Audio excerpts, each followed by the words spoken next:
Continuamos con La Noche.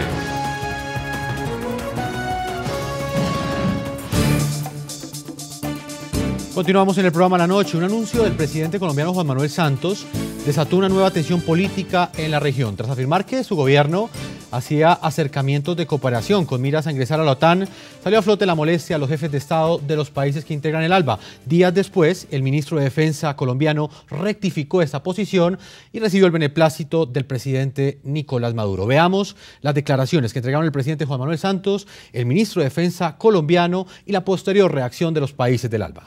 La OTAN va a suscribir un acuerdo con el gobierno colombiano, con el Ministerio de Defensa, para iniciar todo un proceso de acercamientos, de cooperación, con miras también a ingresar a esa organización,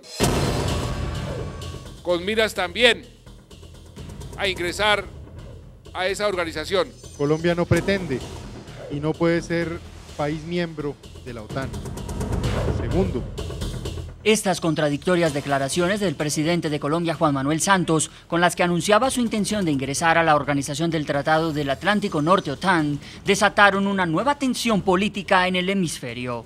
Es una idea verdaderamente aberrante esta que ha expresado el presidente Santos de Colombia. El presidente proclamado de Venezuela, Nicolás Maduro, aseguró que el anuncio de Santos era una traición a los pueblos de América Latina.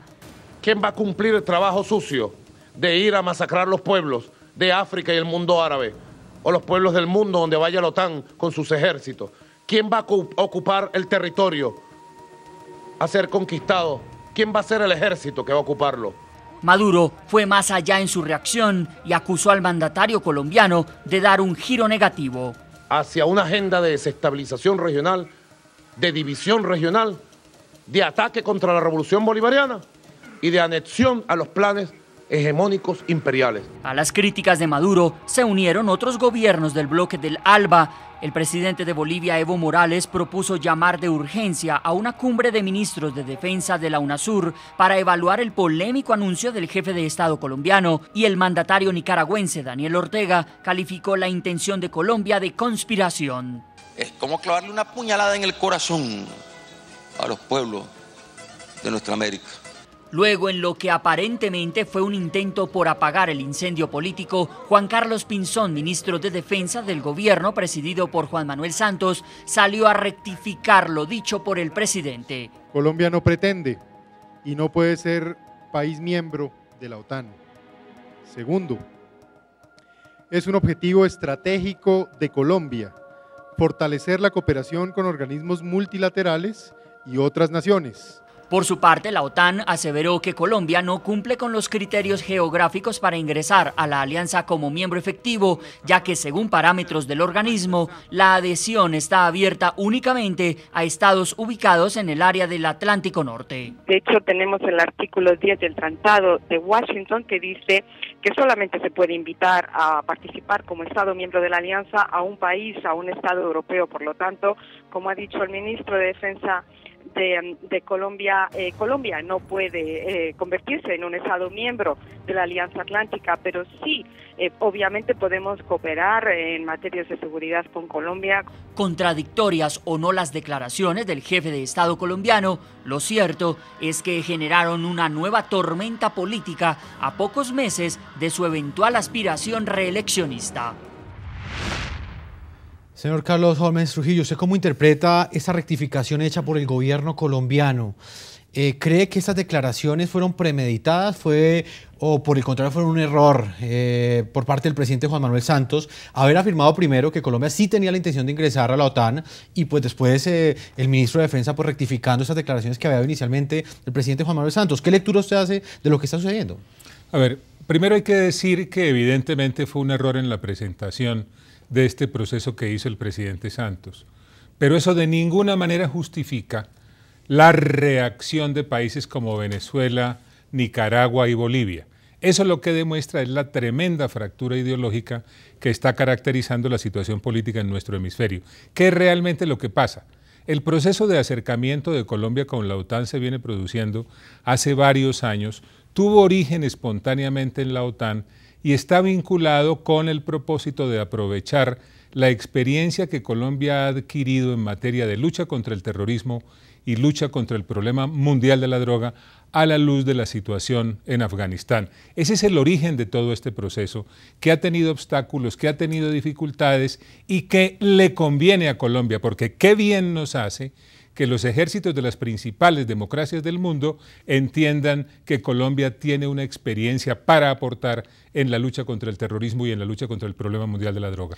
Señor Carlos Holmes, uno podría pensar que en términos de análisis electoral, el presidente Juan Manuel Santos estaría tomando distancia ante la opinión pública de estos anteriores amigos, de este bloque del ALBA, teniendo en cuenta que es entendible que una declaración en esa dirección iba a generar la ira, porque ya había unos precedentes muy fuertes de que a los países del ALBA definitivamente iban a recibir con críticas un anuncio en esa dirección de Colombia. Eso era de esperar, pero la verdad es que, en primer lugar, se viene adelantando ese proceso hace mucho tiempo. En segundo lugar, tuvo origen en una invitación espontánea de la OTAN. En tercer lugar, le conviene a Colombia. Y en cuarto lugar, debo repetirlo, esa es otra demostración de la tremenda fractura ideológica que caracteriza la situación política en el hemisferio. Analista internacional Carlos Patiño, ¿por qué cree usted que al ALBA, a esos países como Bolivia, Nicaragua, Ecuador no se manifestó, pero también hace parte de este bloque, ¿por qué les molesta tanto este tipo, digamos, de declaraciones que bien que mal podrían ser una decisión soberana del gobierno colombiano? Establezcamos dos contextos que son claves. Primero, las declaraciones del presidente se hacen el día 1 de junio, cuando todavía estaba la crispación de la relación entre Colombia y Venezuela por la visita de Enrique Capriles, estaban las manifestaciones del presidente Nicolás Maduro y el canciller Jagua en el sentido de romper relaciones con Colombia, de retirarse del proceso de paz. De hecho, la alcanzaron a decir que llamaban a consultas a Roy Chatterton, el delegado frente al proceso de paz, y en ese contexto es que se produce la declaración del presidente Santos.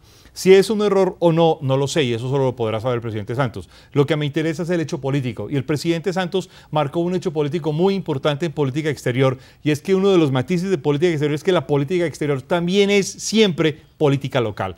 Y en este contexto, el declarar la adhesión, la participación frente a la OTAN, independiente de la aclaración que luego hace el ministro Pinzón, el presidente Santos generó una reacción muy importante, marcando una distancia que ya la había iniciado con el recibimiento de Enrique Capriles, el silencio prudente frente a las manifestaciones del gobierno venezolano, y en esta perspectiva el gobierno colombiano, digamos, toma una distancia muy importante que le permite tanto internacional como internamente marcar, digamos, un punto de referencia frente a lo que había sido su connivencia señalada, como dirían algunos, frente al gobierno de Venezuela. Brevemente, profesor Patiño, ¿técnicamente es posible que Colombia en el futuro pueda ingresar a la OTAN?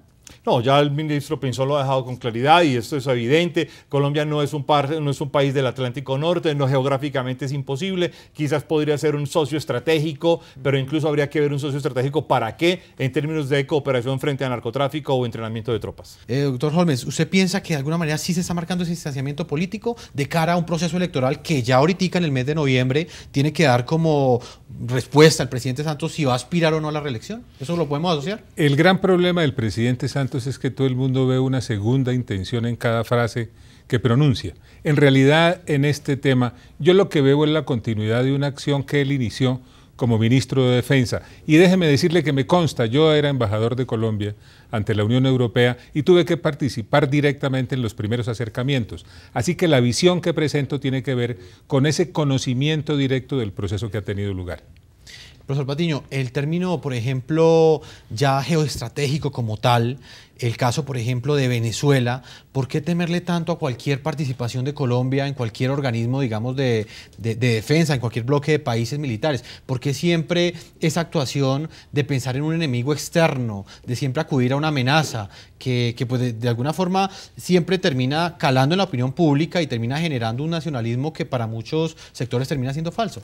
Yo creo que más que un temor propiamente es un uso de las acciones del vecino para poder, digamos, justificar política interna, y en esta medida lo vimos todo el tiempo en las declaraciones del presidente Hugo Chávez, por ejemplo, frente a al acuerdo que intentaba crear unas bases militares de los Estados Unidos en Colombia, aunque luego se demostró que eso era innecesario porque de hecho había una cooperación militar importante. Luego esto es un eco de alguna manera de ese tipo de declaraciones y de acciones internacionales, y lo que creo es que es una especie de intento de criticar cualquier paso que Colombia pueda dar por fuera de esa perspectiva, pero muy en el uso doméstico. Internacionalmente luego hay que decir que Colombia y Venezuela representan dos órdenes geopolíticos distintos, están en dos áreas geopolíticas diferentes, y aquí viene además algo que es muy interesante. Hace unos pocos días, unas pocas semanas vimos la Alianza del Pacífico, y obviamente esta Alianza del Pacífico marca una posición completamente distinta frente al ALBA e incluso frente a UNASUR, y en ese contexto los países del ALBA como de UNASUR guardaron un prudente silencio porque era un hecho ya de fondo y muy importante,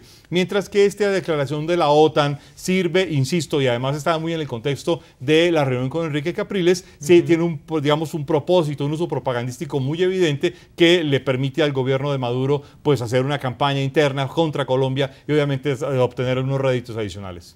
Vuelvo a Miami con el señor Diego Arria. Quiero preguntarle, bueno, el otro hecho precedente, bueno, que hay que tener en cuenta es que luego de que se da esta rectificación por parte del ministro de Defensa, pues evidentemente el presidente Nicolás Maduro recibe pues con beneplácito esas declaraciones. ¿Hasta dónde en este momento Nicolás Maduro es quien está determinando si son buenas, malas o regulares las actuaciones del presidente Juan Manuel Santos? O sea, ¿usted cómo lee esto? Pues yo lo primero que tendría que decir es que no es coincidencia que los tres personas que ejercen las altas magistraturas de sus países son los tres más ignorantes. Las declaraciones de Nicaragua, Bolivia y Venezuela sobre Colombia son absolutamente absurdas, demuestran un desconocimiento de lo que es la OTAN. La OTAN tiene el diálogo mediterráneo, donde forman parte un conjunto de países, incluso del Golfo, tiene el grupo de asociados estratégicos, son más de 20, tiene lo que llama la iniciativa Estambul, que son otra vez países del Medio Oriente. O sea, lo que dijo inicialmente el presidente Santos, que yo lo aplaudo, Colombia es el único país de América Latina que realmente nunca recibió la ayuda de los demás países de la región, a pesar de haber estado sometida durante más de 40 años a los ataques de narcoterroristas, criminales, que secuestran, que matan gente permanentemente. Sin embargo, cualquier acción que Colombia trate para defender sus propios intereses, como fue el plan con los Estados Unidos, inmediatamente fue atacado por el propio gobierno de Venezuela. En este caso, Colombia tiene más bien mucho que agregar, de valor agregado a la OTAN, justamente por su experiencia que ha tenido en el combate contra el terrorismo, el combate con el narcotráfico. Yo creo que el presidente Santos ha dado una señal también al resto de la América que podría temer lo que significa estar encerrado en un vecindario donde tiene un régimen ilegítimo, un régimen como el de Venezuela, que el presidente Uribe denunció, donde estaban ubicados grandes grupos de narcoterroristas, que lamentablemente el presidente Santos no quiso nuevamente ratificar la denuncia del presidente Uribe, pero esa es la realidad, tener al lado a un país como Venezuela, tener a otro como Ecuador, desde el cual, recuerden, se atacaba a Colombia. Es un escenario, es un vecindario de alta peligrosidad para Colombia, y a mí me parece muy acertado del presidente Santos haber anunciado que él agregó una palabra que estaba fuera de su discurso, es decir, que aspiraban a ingresar. Pero la cooperación evidentemente sí está en juego. Yo conozco también los antecedentes previos de Colombia y la aplaudo. Es el desconocimiento y la ignorancia de los señores Maduro, de los señores Morales y del señor Ortega de desconocer absolutamente lo que significa un ejercicio de cooperación con una organización que fue creada para mantener la paz, no como dijo el señor Maduro para buscar la guerra. Es la Carta de Washington que se firmó en el 49 es todo lo contrario. Señor Carlos Holmes Trujillo, usted como precandidato presidencial aquí en Colombia, ¿cómo lee también esas declaraciones de Maduro? De alguna forma él va a terminar determinando qué es lo bueno, qué es lo malo y si son regulares o no las actuaciones del presidente Juan Manuel Santos. Y vamos un poco más allá. Hay un silencio del gobierno del presidente frente, digamos, a esas críticas tan fuertes y esas respuestas tan altisonantes que siempre recibe del gobierno venezolano. Mire, son declaraciones inaceptables, son una afrenta, demuestran lo que es el propósito político de ese gobierno, y yo aprovecho esta oportunidad para decirle al gobierno de Colombia que diplomacia no es siempre sinónimo de silencio. Muy bien, doctor Holmes, vamos a una segunda pausa comerciales, no sin antes leer algunas de las respuestas que llegan con nuestros tuiteros de la pregunta que le hacemos el día de hoy. ¿Qué opinan de la nueva posición diplomática de los Estados Unidos frente a la legitimidad del gobierno de Nicolás Maduro? Amparo nos responde: hasta ahora muy mal, el petróleo tiene poder sobre la democracia está huérfana. A través de Twitter también hasta ahora Keralt nos dice: pienso que a Estados Unidos le hace falta mucho el petróleo de Venezuela y por eso pasan por alto lo que pasa con la legitimidad. Y finalmente Carlos García dice que cree que Obama hace lo que le ordena el Congreso, es decir, pasar del tema. Vamos a una segunda pausa comerciales, ya regresamos a la tercera parte y último bloque de este programa para hablar de la forma como incide en la oposición la actuación de la comunidad internacional. Vamos a debatirlo eso en el tercer bloque aquí, en el programa La Noche. Ya regresamos con La Noche.